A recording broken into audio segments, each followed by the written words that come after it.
guys, it's Arielle here from Fix My Books, and today I'm going to show you how to change your address with the CRA. So to do this, you just need to go to this login page, and I will link this down below. And then for your personal account, you just need to click My Account. So click this, and then whichever way you sign in, use that. I'm going to click this because this is the way that I sign in. So enter your user ID and your password, and then click sign in,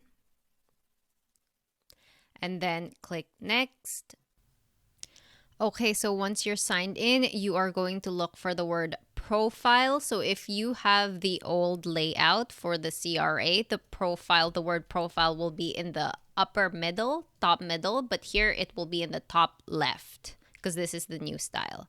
Once you click that, you're going to click edit in the mailing address. So you see that, click edit, and then after that you'll get the other page. And then when you're here, just click start, and then enter obviously your country wherever you are. So if you're Canada, put Canada in there, and then put the postcode.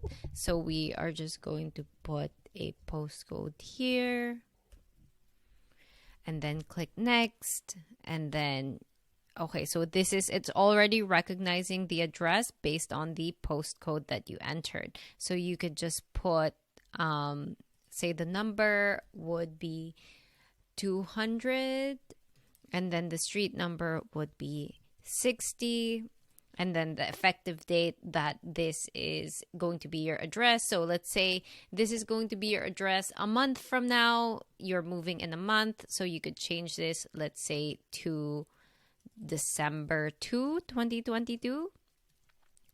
Is this home address the same as your mailing address? You could say, yes, this applies to my home address, and then click that, click I confirm, and then click submit. And then that's it. You've changed your address. So if you found this video helpful, please don't forget to like, subscribe, and share this video. And don't forget to hit the notification bell so you always get notified whenever I upload new videos to my YouTube channel. And once again, this is Arielle from Fix My Books, helping you fix your books.